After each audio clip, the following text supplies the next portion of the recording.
आता मी हरतालिकेची कथा सांगणार आहे। ज्यांनी ज्यांनी हे हरतालिका व्रत केलेले आहे त्यांनी ज्या दिवशी हरतालिका पूजा तुम्ही मांडणार त्या दिवसभरामध्ये एकदा तरी तुम्ही ही कथा वाचली पाहिजे।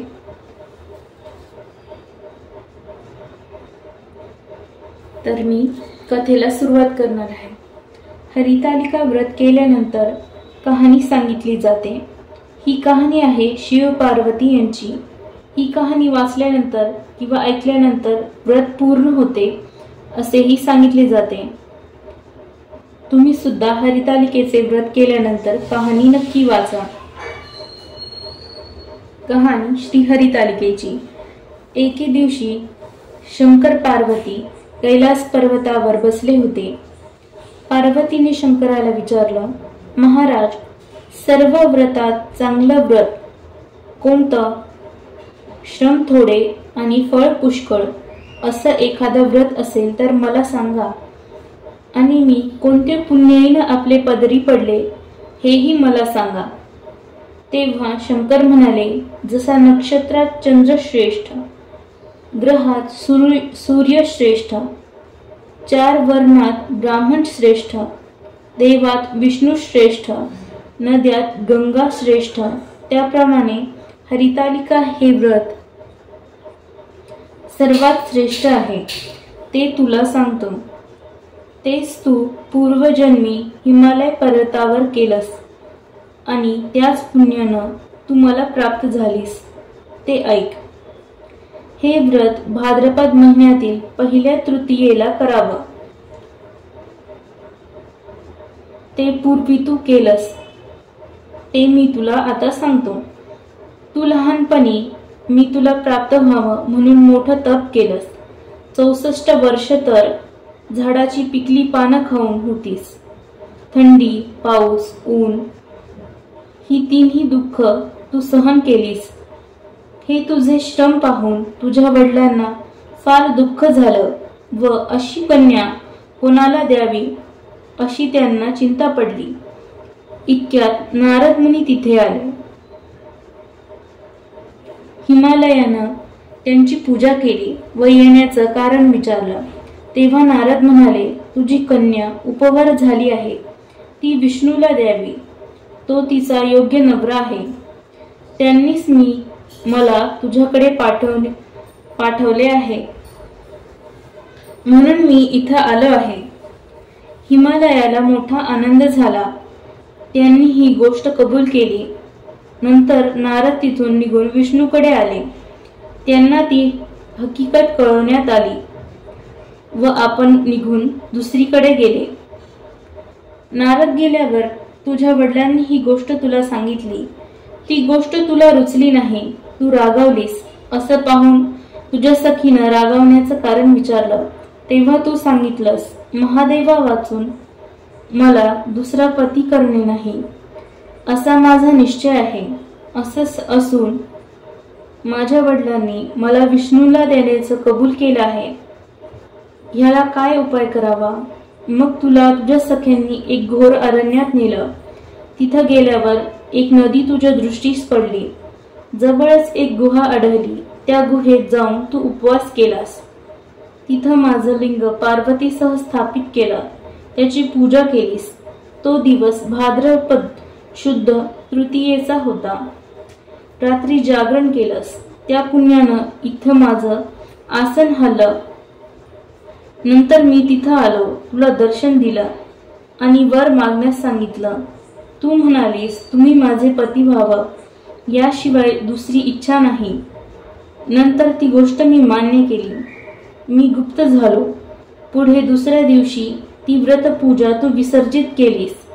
मैत्रिणींसह त्याचं पारण केलं। इतक्यात तुझे वडील तिथं आले। त्यांनी तुला इकडे पळून येण्याचं कारण विचारलं। मग तू सर्व हकीकत सांगितलीस। पुढे त्यांनी तुला मलाच देण्याचं वचन दिलं। तुला घेऊन घरी आले। मग काही दिवसांनी चांगला मुहूर्त पाहून मला अर्पण केलं। अशी या व्रतानं तुझी इच्छा पूर्ण झाली। याला हरतालिका व्रत असं म्हणतात। श्री हरितालिका कथा सुफळ संपूर्ण। आता मी तुम्हाला 12 ज्योतिर्लिंग स्तोत्र म्हणून दाखवणार आहे। तर त्यामध्ये संपूर्ण 12 ज्योतिर्लिंगांचा उल्लेख केलेला आहे आणि तुम्ही मनपूर्वक जर प्रार्थना केली देवाकडे तर तुम्ही ते स्तोत्र म्हणता म्हणता सुद्धा 12 ज्योतिर्लिंगाची यात्रा मनपूर्वक यात्रा करू शकता।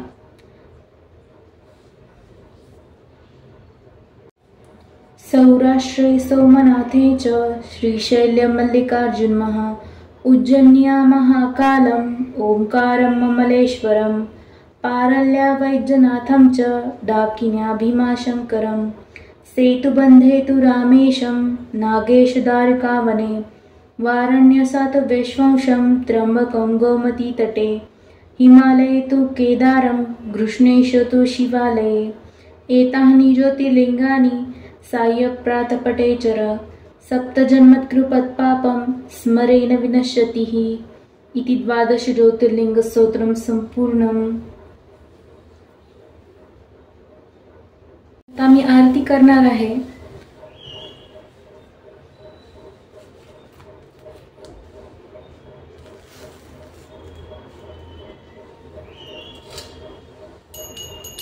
सुखकर्ता दुःखहर्ता वार्ता विघ्नाची निर्वी पूर्वी प्रेम कृपा जयाची सर्वांगी सुंदर उटिशेंदुराची कंठी झळके माळ मुक्ता फळाची जय देव जय मंगलमूर्ती श्री मंगलमूर्ती दर्शन मात्रे मान स्मरणे मात्रे मन कामना पूर्ती जय देव रत्न खचित फरा गौरी कुमरा चंदनाची उटी कुमकुम केशरा हिरे जडित मुकुट शोभतो बरा रुंझुंतीन पुरे चरणी घागरिया जय देव जय मंगलमूर्ती श्री मंगलमूर्ती दर्शन मात्रे मान स्मरणे मात्रे मन कामना पूर्ती जय देव लंबोदर पीतांबर फणीवर वंदना सरळ सोंड वक्रतुंड त्रिनयना दास रामाचा वाटपा हे सदना संकटी पावावे निर्वाणी रक्षावे सुरवर वंदना जय देव जय मंगलमूर्ती श्री मंगलमूर्ती दर्शन मात्रे मान स्मरणे मात्रे मन कामना पूर्ती जय देव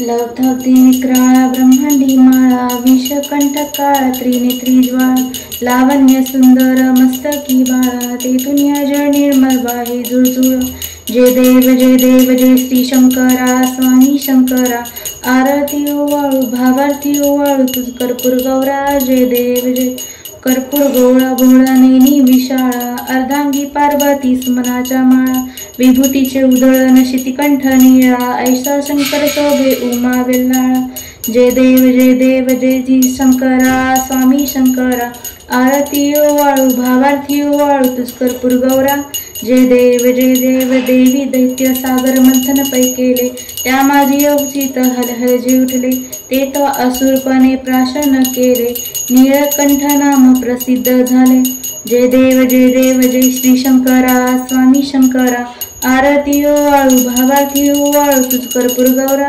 जय देव व्याघ्रांबर फणीवर्धन सुंदर मदनारी पंचानन मनमोहन मुनिजन सुखकारी शतकोटीचे बीज वाचे उपचारी रघुकुल टिळक रामदासा अंतरी जय देव जय श्री शंकरा स्वामी शंकरा आरती ओवाळू भावार्थी ओवाळू तुझ कर्पूर गौरा जय देव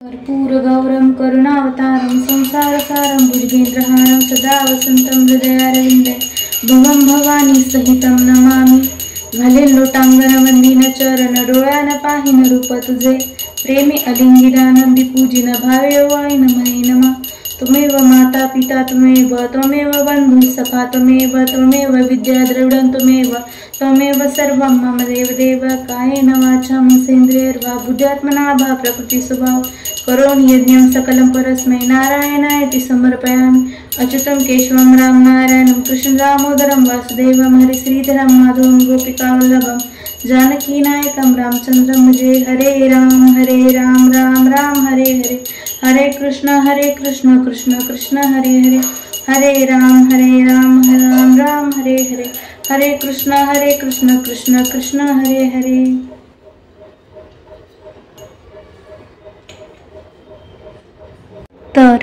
तुम्हाला हरतालिका पूजेचा व्हिडिओ कसा वाटला हे तुम्ही कमेंट करून सांगू शकता। व्हिडिओला लाईक करा, चॅनलला सबस्क्राईब करा। Thank you.